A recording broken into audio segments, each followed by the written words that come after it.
तो तुम्हारा मुझको टेंसे की लास्ट वीडियो में स्वागत है। तो तुमने सही सुना, ये जो वीडियो होने वाली है वो मुझको टेंसे की लास्ट वीडियो होने वाली है, क्योंकि इस वीडियो के अंदर हम मुझको टेंसे की एंडिंग को कवर करेंगे। यानी हम मुझको टेंसे की एंड तक की स्टोरी को कवर कर लेंगे। तो मैं तुम्हें बताना चाहता हूँ कि ये मुझको टेंसे की अभी तक की सबसे बेस्ट वीडियो होने वाली है। तो तुमने इससे पहले के 9 पार्ट नहीं देखे हैं तो उन्हें जाकर देख लेना, वो सीज़न 2 के बाद की स्टोरी को कवर करता है। ये वाली जो वीडियो है वो सीज़न 4 की स्टोरी को कवर करती है। मेरे कहने का ये मतलब है कि इस वीडियो के अंदर जो मैं फाइनल आर्क को कवर करने वाला हूँ वो सीज़न 4 में आने वाली है। और भाई सीज़न 4 को आने में तो मतलब भूल ही जाओ, मतलब बहुत टाइम लगने वाला है। मेरे ख्याल से हो सकता है कि ये 2030 के आसपास है। तो भाई इतना वेट तुम कैसे करोगे? तो मेरा मानना है कि तुम इस वीडियो को देख सकते हो। इस वीडियो को देखने के बाद तुम्हें मुझको टेंसे की एंडिंग के बारे में पता चल जाएगा। और मैं तुम्हें बताना चाहता हूँ कि मुझको टेंसे की एंडिंग बहुत ही मतलब एक ऐसी एंडिंग है जो तुम्हें देख के बहुत ही ज़्यादा मज़ा आने वाला है। ठीक है, मैं ज़्यादा स्पॉइल तो नहीं करना चाहता हूँ, मैं बस चाहता हूँ कि तुम इस वीडियो को पूरा एंड तक देखो। और भाई जो एंड में होने वाला है वो देख के तुम्हें बहुत ही ज़्यादा सुकून मिलने वाला है। ठीक है, या फिर तुम कह सकते हो कि तुम्हें बुरा भी लग सकता है, बट मैं तुम्हें नहीं बताने वाला हूँ कि एंड में क्या होने वाला है। ठीक है, तो चलो ठीक है, हम वीडियो को स्टार्ट करते हैं। तो जैसा कि हमने इससे पहले के पार्ट में देखा था कि जो रूडियस होता है वो जनोबे के पास जाता है, और जनोबे के पास जाके जो जनोबे होता है वो बताता है कि उसे उसके किंगडम से लेटर मिला है। मतलब जनोबे को अपने किंगडम से लेटर मिला है, और उस लेटर में ये लिखा होता है कि जो उसका भाई होता है पैक्स नाम करके, उसने अपने फादर को मार दिया और इल्लीगली वहाँ का राजा बन चुका है। और वहाँ का राजा बनने की वजह से वहाँ पे सिविल वॉर स्टार्ट हो चुकी है। तो जो जनोबे है उसे वहाँ पे जाना पड़ेगा। तो फिर जो रूडियस होता है वो कहता है कि तुम चिंता मत करो, मैं तुम्हारे साथ चलने वाला हूँ। तो फिर जो रूडियस होता है वो अपनी फैमिली को जाके बता देता है कि वो शिरोन किंगडम जाने वाला है, क्योंकि जो जनोबे का किंगडम है वो शिरोन में ही है। तो फिर जो उसकी फैमिली होती है वो एकदम ही टेंशन में आ जाती है। वो कहती है कि तुम फिर से फाइट में जा रहे हो सकता है कि तुम्हें कोई डैमेज हो। बट जो रूडियस होता है वो कहता है कि जिनोबे मेरा फ्रेंड है और उसने भी मेरी काफ़ी मदद करी है, तो मेरा भी फर्ज बनता है कि मैं जिनोबे की मदद करूं। बट जो रॉक्सी होती है वो कहती है कि चलो एक काम करते हैं, मैं भी तुम्हारे साथ चलती हूँ। तो फिर जो रूडियस होता है वो मान जाता है। तो इसके बाद हमें दिखाया जाता है कि जो अपने रॉक्सी एंड रूडियस होते हैं वो स्काई कासल में चले जाते हैं, मतलब टेलीपोर्टेशन के जरिए वो जाने वाले हैं शिरोन के अंदर। तो उसके बाद जो पेरिगस होता है वो अपने रूडियस को बताता है कि अपने पैक्स के पास 10 मैजिक नाइट होने वाले हैं, और उनमें से जो एक मैजिक नाइट है वो एक डेथ गॉड है, और भाई वो बहुत ही ज़्यादा खतरनाक है। तो फिर जो अपना रूडियस होता है वो कहता है चलो ठीक है, तुम्हारी इस जानकारी के लिए शुक्रिया। तो इसके बाद हमें दिखाया जाता है कि जो रूडियस होता है वो डायरेक्ट शिरोन पे नहीं जाता, वो एक बार अपने और स्टेट से भी मिल लेता है।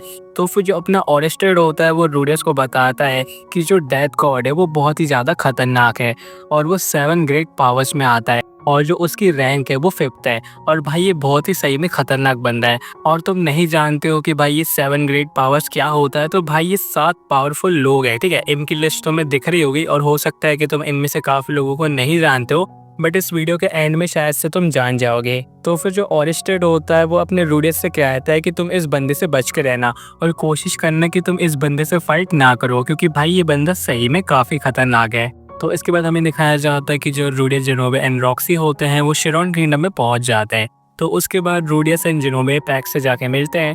तो उसके बाद जो पैक्स होता है वो अपने डेथ गॉड को अपने रूडियस से मिलाता है, और फिर जो डेथ गॉड होता है वो रूडियस से मिलने के बाद कहता है क्यों ना मैं तुम्हारा टेस्ट लो।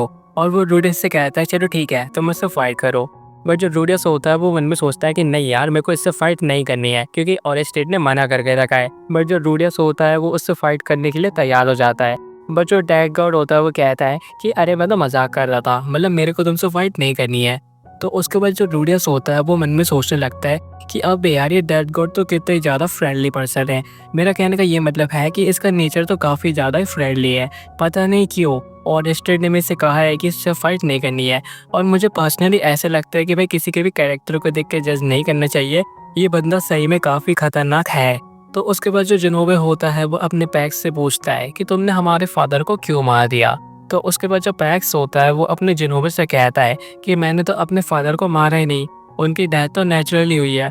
बट जो जिनोबे होता है वो लेटर दिखाते हुए कहता है कि इस लेटर के अंदर तो ऐसे लिखा है कि तुमने हमारे फादर को मार दिया है, और उन्हें मारने के बाद तुम यहाँ के राजा बन गए हो।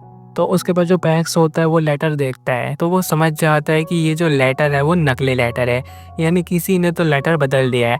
तो हमें नहीं पता है कि किसने लेटर बदला है, बट मेरे को ऐसा लगता है कि हो सकता है कि कोई अपोजिट पार्टी का बंदा होगा या फिर इन्हीं के महल में कोई एक गद्दार होगा जो कि चाहता होगा कि जो जनोबे है वो इनका दुश्मन बन जाए, और दुश्मन बनने की वजह से भाई भाई में लड़ाई हो जाएगी और वो बंदा यहाँ का किंग बन सकता है। मतलब ऐसा ही कुछ, मतलब अंदर का ही पॉलिटिक्स का मामला हो सकता है। तो उसके बाद जो पैक्स होता है वो जनोबे को पूरा सच बताता है कि यहाँ पे हो क्या रहा है। तो फिर जो पैक्स होता है वो बताता है कि उसके डैड की जो तबीयत है वो काफ़ी टाइम से ख़राब है, बट डैड ने तुम्हें नहीं बताया क्योंकि वो नहीं चाहते थे कि तुम फालतू में डिस्टर्ब हो जाओ, क्योंकि तुम तुम्हारी लाइफ को बहुत ही अच्छे से जी रहे थे, और तुम्हारा हमारी मदद ना करना और हमारे साथ ना रहना ये तुम्हारा खुद का डिसीज़न था, और वो इस डिसीज़न की रिस्पेक्ट करते थे।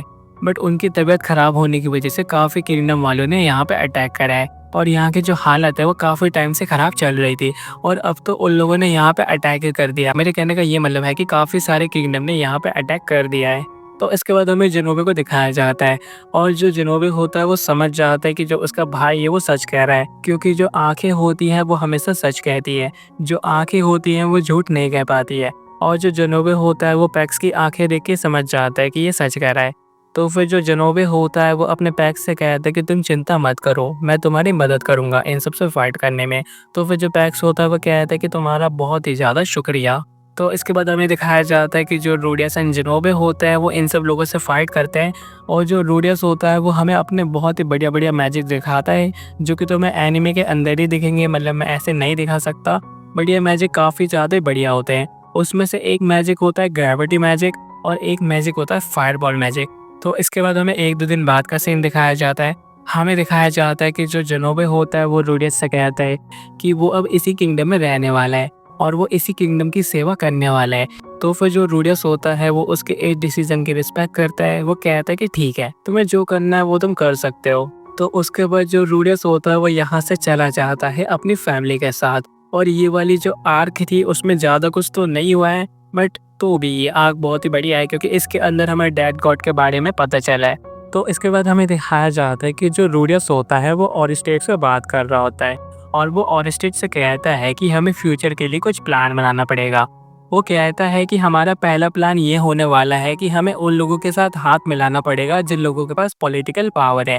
मेरे कहने का ये मतलब है कि जैसे असुरा किंगडम की एरियल, या फिर तुम कह सकते हो कि पैरागस, मतलब ऐसे बंदे जिनके पास पॉलिटिकल पावर है, हमें उनके साथ हाथ मिलाना पड़ेगा। ये बंदे हमारी मदद कर सकते हैं हमारे फाइनल बैटल में। वो कहते हैं कि अब हमारा जो फाइनल बैटल है वो बहुत ही पास आ चुका है। तो फिर जो ऑरिस्टेड होता है वो कहता है कि जो ह्यूमन गॉड है वो अपने फाइनल ऑब्स्टेकल को यहाँ पे लाने वाला है। मेरे कहने का ये मतलब है कि जो ह्यूमन गॉड है वो अपने फाइनल स्टूडेंट को लाने वाला है तुमसे फाइट करने के लिए, तो तुम्हें तैयार होना चाहिए। तो फिर जो रूडियस होता है वो कहता है कि हाँ तुमने सही कहा। तो फिर जो रूडियस होता है वो कहता है कि जो उनका थर्ड प्लान होने वाला है, जो कि उनका फाइनल प्लान ही होने वाला है, वो कहता है कि इस प्लान के अंदर उसे बंदों को इकट्ठा करना है। मतलब जो फाइनल बैटल होने वाला है उनसे फाइट करने के लिए उसे बंदों को इकट्ठा करना है।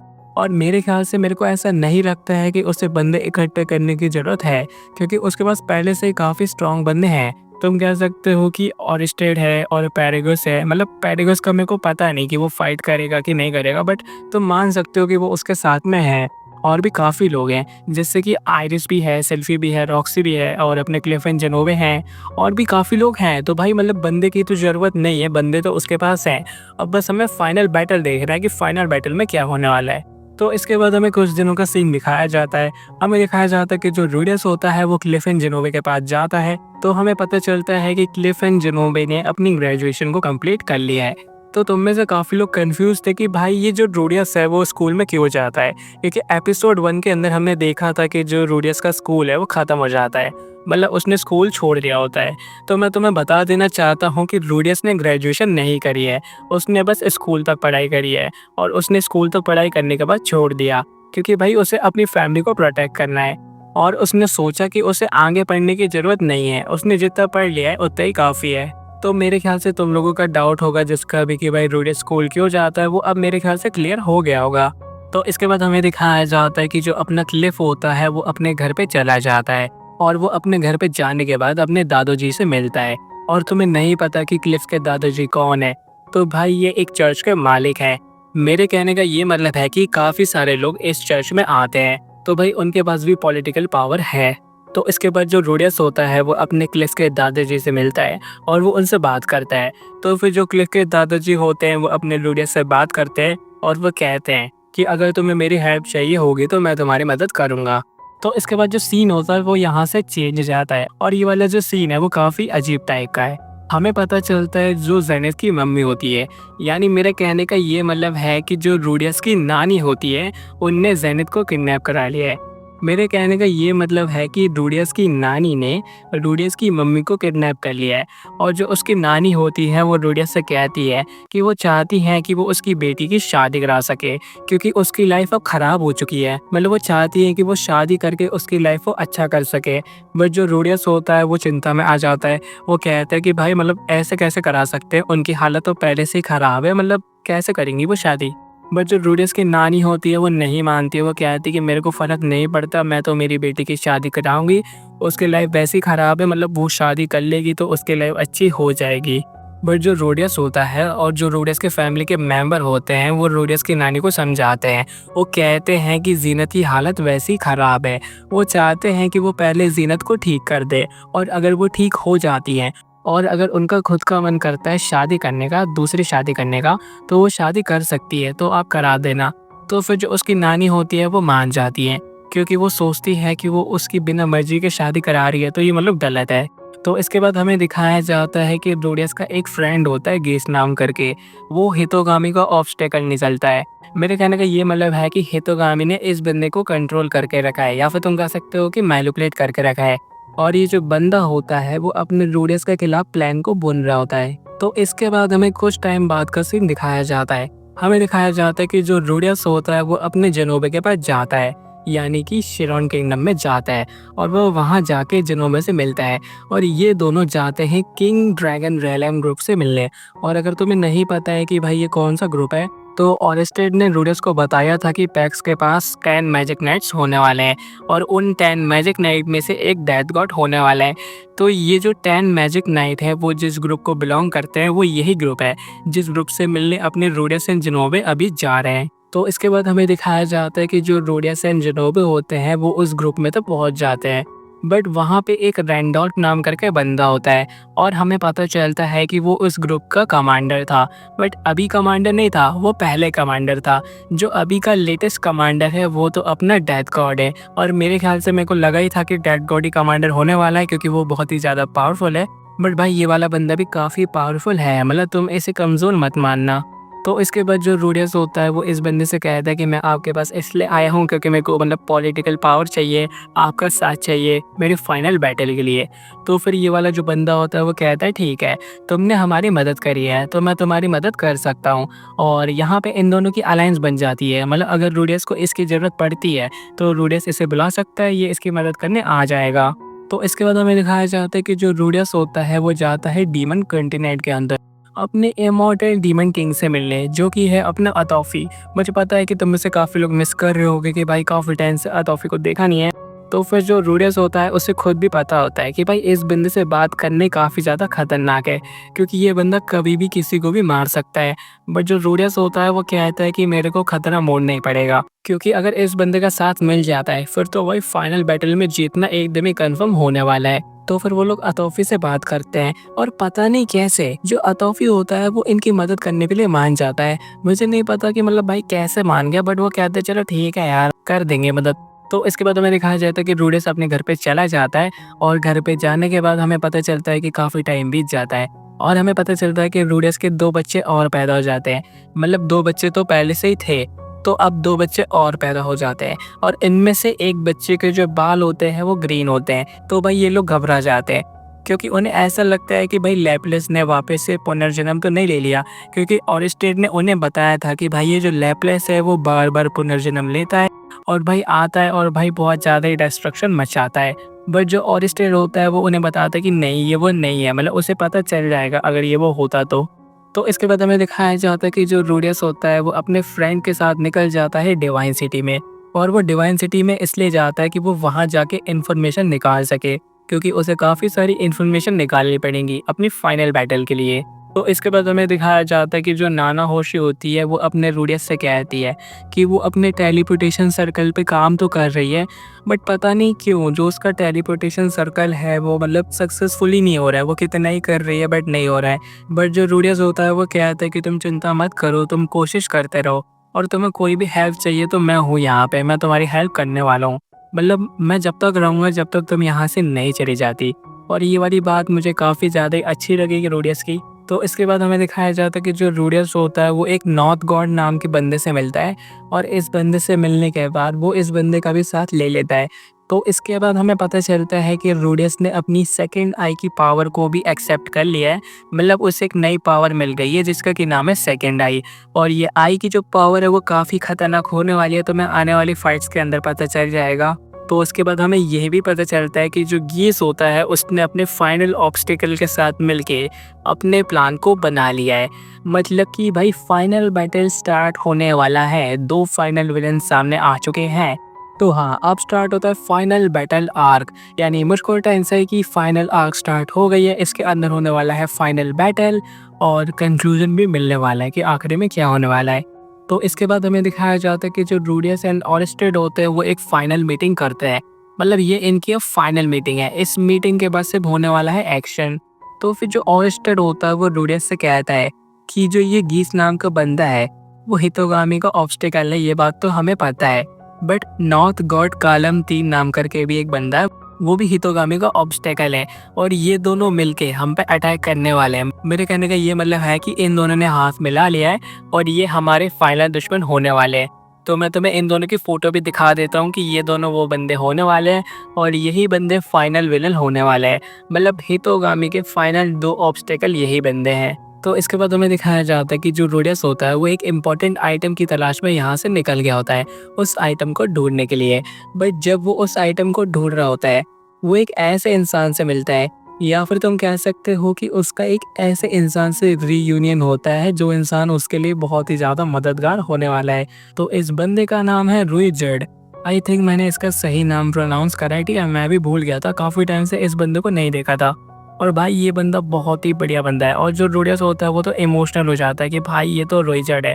और ये बंदे ने तो काफ़ी टाइम से रूडियस के साथ काम भी करा है, मतलब काफ़ी टाइम तक रूडियस के साथ काम भी करा है। और ये बंदा काफ़ी पावरफुल है, मतलब इसके पावर लेवल बहुत हाई लेवल पे। इसने और स्टेट से भी फाइट करी थी, मतलब रूडियस की जान को बचाया था, अगर तुम्हें पता हो तो।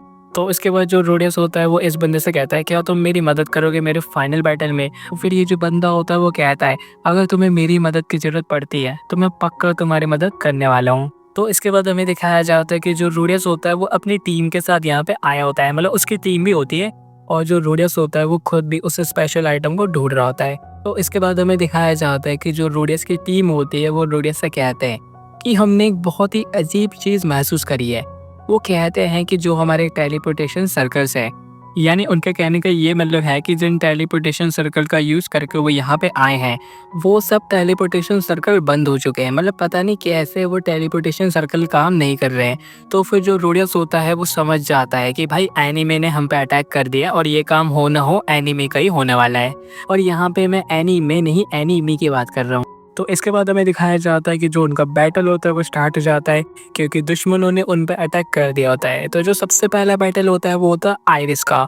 हमें दिखाया जाता है कि जो हमारी आयरिस है, जिसे कि हम प्यार से कहते हैं मैड डॉग किंग, उसकी फाइट होती है फॉर्मर सॉर्ड किंग से, जो कि एक बहुत ही बढ़िया बैटल होता है, क्योंकि जो अपनी आयरिस होती है वो भी सॉर्ड चलाती है और ये वाला बंदा भी अपनी सॉर्ड चलाता है। तो भाई इस बैटल के अंदर बहुत ही ज़्यादा मज़ा आता है। जो आयरिस होती है इस बंदे को इसकी औकात दिखा देती है। मतलब आयरिस का लेवल बहुत अलग लेवल पे जा चुका है, क्योंकि तुम जानते नहीं हो आयरिस बहुत ही ज़्यादा स्ट्रांग है, मतलब बहुत ही ज़्यादा स्ट्रांग बन चुकी है। भाई वो बचपन में ही कितनी स्ट्रांग थी और अब तो एक लेवल पे है। तुम कह सकते हो कि मेरी सेकंड फेवरेट कैरेक्टर आयरिस ही है, ठीक है।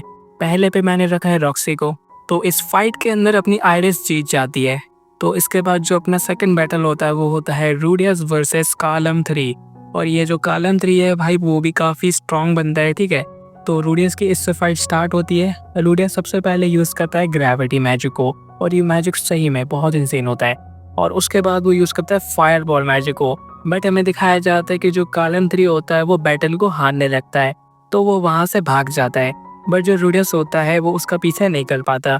क्योंकि जो उसके कुछ सबऑर्डिनेट्स होते हैं उन्हें चोट लग गई होती है और वो यहाँ से चला जाता है। तो हो सकता है कि कोई और यहाँ पे आएगा और उसकी फैमिली पे अटैक करेगा, जो कि भाई वो बिल्कुल भी एक्सेप्ट नहीं कर सकता है। तो इसके बाद हमें दिखाया जाता है कि जो रूडियस होता है वो थोड़ा-सा रेस्ट करता है और नेक्स्ट डे वो निकलता है यहाँ से। मतलब वो यहाँ से तो भी निकलने की कोशिश कर रहा होता है। उसे लगता है कि उसने सबको हरा दिया, बैटल ख़त्म हो चुका है। बट उसके सामने एक बंदा खड़ा होता है और इस बंदे का नाम है बैडीगिरी। हो सकता है कि मैंने नाम गलत लिया हो, बट ये बंदा उसके सामने खड़ा होता है और इस बंदे ने जो आर्मर पहना होता है, ये आर्मर कोई नॉर्मल आर्मर नहीं होता है। ये जो आर्मर होता है वो लैपलेस का आर्मर होता है। मेरे कहने का ये मतलब है कि लैपलेस ने इस आर्मर को बनाया था और भाई इस आर्मर को पहनने के बाद तो ये बंदा अमर टाइप का ही हो चुका है, क्योंकि ये खुद से रीजनरेट कर सकता है, इस पर कोई अटैक लग सकता नहीं है। तो मेरे कहने का मतलब है कि ये बंदा काफ़ी खतरनाक होने वाला है और ये बंदा फाइनल विलन होने वाला है और ये अब तक का सबसे टफ बैटल होने वाला है रूडियस का। तो इसके बाद हमें थोड़ा सा पास्ट का सीन दिखाया जाता है, मतलब बैडेगिरी का पास्ट का सीन। जो बैडेगिरी होता है वो अपना आराम से सो रहा होता है। तो एक दिन जो हितोगामी है वो बैडेगिरी के ड्रीम में आता है और वो बैडेगिरी से कहता है कि मैं तुम्हें एक ऐसा आर्मर दे सकता हूँ जिसे पाके तुम सबसे ज़्यादा स्ट्रॉन्ग बन जाओगे और मुझे पता है कि तुम इस दुनिया को प्रोटेक्ट करना चाहते हो, तुम पावरफुल बनना चाहते हो इस दुनिया को प्रोटेक्ट करने के लिए। तो फिर जो बैडेगिरी होता है वो हितोगामी की बात को मान जाता है, क्योंकि जो बैडेगिरी होता है वो इस दुनिया को प्रोटेक्ट करना चाहता है। जो बैडेगिरी है वो रियल में एक बहुत ही अच्छा इंसान है और उसने तो यही सोचा था कि जो हितोगामी है वो उसकी मदद करेगा, वो उसे आर्मर दे देगा और फिर जो बैडेगिरी है वो इस दुनिया को प्रोटेक्ट करेगा। बट जो हितोगामी है वो उसे आर्मर तो दे देता है, बट उस आर्मर के देने के बाद भाई वो उसे मैनिपुलेट करने लगता है और भाई वो उसे ऐसा मैनिपुलेट करता है कि वो उसे अपने कंट्रोल में कर लेता है। मतलब जो भी वो एक्शंस कर रहा है वो हितोगामी का कंट्रोल में है। तो यहाँ पे हमें ये पता चलता है कि जो बैडेगिरी है वो एक अच्छा इंसान है, बट हितोगामी ने इसे कंट्रोल कर लिया है। तो अब यहाँ पे क्या होगा? क्या अपना रूडियस इसे जान से मार देगा या फिर वो इसे बचा लेगा? वो तो हम देखेंगे। जो फाइट है वो चल ही रही है, तो हम वापस से फाइट पे आते हैं।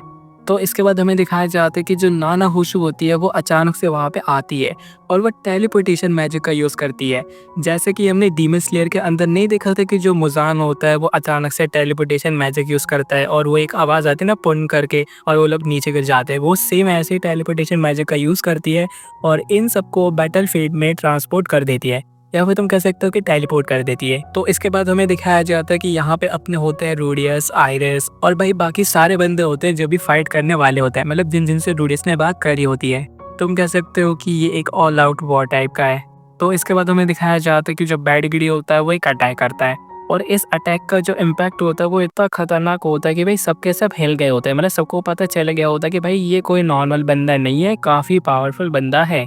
वो जो रूडियस होता है वो सबको अपना काम बता देता है कि देख भाई तेरे को ये काम करना है, तेरे को ये काम करना है, तेरे को इससे फाइट करना है।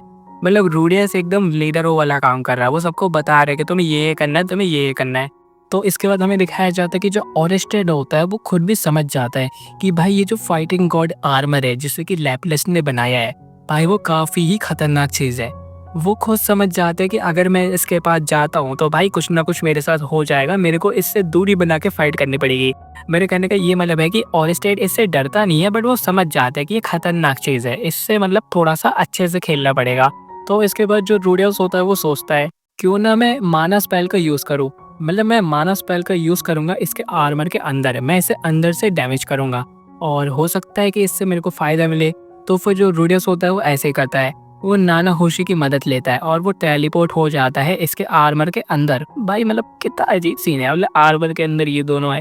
बट जो अपना रूडियस होता है वो वहाँ पे माना स्पेल को यूज़ करता है और भाई वो बस्ट कर देता है। मतलब वो जो माना स्पेल यूज़ करता है उसके अंदर बहुत ज़्यादा ही माना होता है और वहाँ पे बहुत सारा माना एक ही बार में निकल जाता है, जिसकी वजह से वो जो आर्मर होता है वो कुछ टाइम के लिए काम करना बंद कर देता है और जो अपना पैडगिरी होता है वो रीजनरेशन नहीं कर सकता है। तो इसके बाद जो अपने आइरिस एंड ओरेस्टेड होते हैं वो एक फाइनल अटैक करते हैं और भाई वो अपने इस बैडगिरी को भी हरा देते हैं। तो इसके बाद हमें दिखाया जाता है कि जो गीस होता है वो बस आखिरी बंदा बचता है हितोगामी का। बट जो रूडियस होता है वो उससे इमोशनली बात करता है और वो उसे समझाता है और जो गीस होता है वो समझ जाता है कि भाई हितोगामी ने बस उसका यूज़ करा है जैसे कि लड़कियां हमारा करती है। तो इसके बाद जो गीस होता है वो कहता है ठीक है मैं हार मानता हूँ। तो फिर जो अपना ओरिस्टेड होता है वो उसे इमोबिलाइज कर देता है, यानी वो उसे ट्रैप कर देता है, क्योंकि अभी नहीं पता चला है कि ये उसके ट्रैप से निकला है कि नहीं निकला। ये लोग मतलब उसे निकाल देंगे, इसे ये लोग मारेंगे नहीं मेरे ख्याल से। तो इसके बाद हमें पता चलता है मुझको टेंसाई का आखिरी टर्निंग पॉइंट, यानी कि 5th टर्निंग पॉइंट। और भाई ये जो टर्निंग पॉइंट्स होते हैं वो काफ़ी ज़्यादा ही टर्निंग होते हैं, बट ये वाला जो टर्निंग पॉइंट है वो ये है कि भाई रूडियस को रियलाइज़ हो जाता है कि ये उसकी लाइफ का आखिरी टर्निंग पॉइंट है, क्योंकि इस टर्निंग पॉइंट के अंदर उसने अपने सबसे मेन दुश्मन को हरा दिया है, जो कि हितोगामी है। क्योंकि भाई हितोगामी के जितने भी ऑब्स्टेकल थे अब हार चुके हैं, ऑफिशियली भाई हार चुका है जो हितोगामी है वो रूडियस से, और यही टर्निंग पॉइंट है।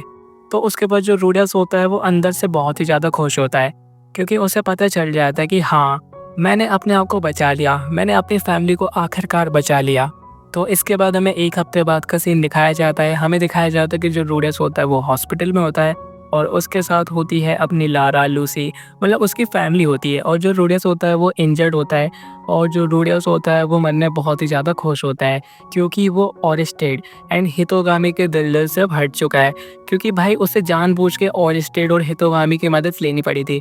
बट मुझे पर्सनली ऐसा लगता है कि भाई ओरिस्टेड एक बहुत ही अच्छा इंसान है। भाई उसने तो कितनी ज़्यादा ही मदद करी। मुझे तो ऐसा लगता है कि भाई बिना ओरिस्टेड के तो रूडियस कुछ नहीं कर पाता। पर तो भी अभी भी रूडियस ओरिस्टेड पे यकीन नहीं करता है। वो सोचता है कि भाई ओरिस्टेड काफ़ी खतरनाक इंसान है। मतलब अभी भी रूडियस की ओरिस्टेड से फटती है, तो लोग मानो ना मानो। तो इसके बाद हमें दिखाया जाता है कि जो रूडियस होता है वो अपनी लाइफ को पीसफुली बिता रहा होता है। मतलब अब उसकी लाइफ में कोई भी प्रॉब्लम्स नहीं होती। जो हितोगामी होता है अब वो चला गया होता है, वो कोई भी ऑब्स्टेकल्स को अब नहीं ला रहा होता है। मतलब जो उसकी लाइफ होती है वो बहुत ही पीसफुली चल रही होती है। और हमें दिखाया जाता है कि एक टाइम के बाद सिल्फी की डेथ हो जाती है, बट वो जो डेथ होती है वो नेचुरली होती है, मतलब ओल्ड एज के चलते उसकी डेथ होती है। और जो रूडियस होता है वो काफ़ी ज़्यादा ही दुखी होता है सिल्फी की डेथ से, बट वो समझता है कि भाई ओल्ड एज से तो सभी मरते हैं और किसी न किसी दिन तो किसी को मरना ही है, तो वो इस बात को एक्सेप्ट कर लेता है। तो इसके बाद हमें दिखाया जाता है कि जो रूडियस होता है उसकी डेथ हो जाती है 74 ईयर्स की एज में। मतलब उसकी डेथ होती है नेचुरली, कोई भी बीमारी नहीं होती और किसी ने भी उस पर हमला नहीं करा होता है। उसकी डेथ होती है एकदम ही पीसफुली, और उसके आखिरी टाइम पे उसके साथ होती है उसकी फैमिली। बट हमें दिखाया जाता है कि जो रूडियस की सोल होती है वो हितोगामी के पास जाती है, और जो हितोगामी होता है पहली बार उसकी शक्ल में बहुत ही ज़्यादा डर दिखाया जाता है। ठीक है, मतलब होता है डर, वो रूडियस समझ जाता है कि ये डर रहा है और इसे मेरे से डर है। और जो रूडियस होता है उसकी शक्ल पे डर भी नहीं होता, और उसकी शक्ल पे एक थोड़ी सी स्माइल होती है।